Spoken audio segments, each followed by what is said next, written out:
c'est important de mentionner que lorsqu'on parle de la libre circulation des biens et des personnes, on parle aussi des questions sécuritaires.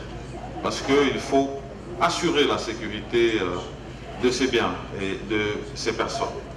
Ici, nous, République démocratique du Congo, nous réalisons que l'insécurité est un frein à ces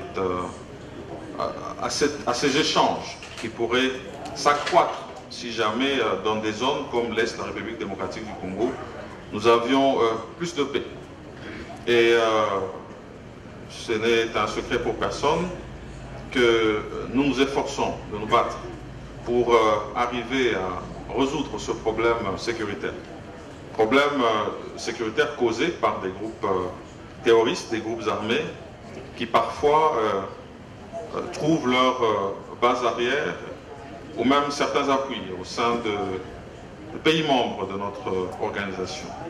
Mais au-delà de ça, je crois que c'est important justement, et c'est pour ça que nous venons dans ces forums, pour justement garantir les échanges qui peuvent permettre d'éradiquer ces problèmes sécuritaires.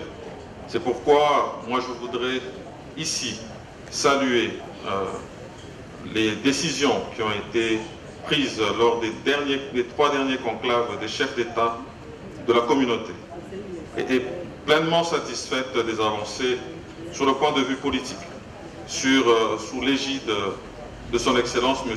Uhuru Kenyatta, président de la République du Kenya et président sortant de la communauté des États d'Afrique de l'Est, ainsi que les préparatifs du déploiement de la force régionale. Nous sommes également satisfaits, bien sûr, de la complémentarité existante entre le processus de Nairobi et celui de Luanda. Nous pensons que ces échanges sont importants pour garantir la paix et donc apporter le développement dans ces zones, parce qu'on parle d'infrastructure, on parle d'échanges. Il faut en même temps apporter la sécurité pour avoir le développement, mais il faut aussi apporter le développement pour combattre l'insécurité. Et donc nous encourageons ces échanges.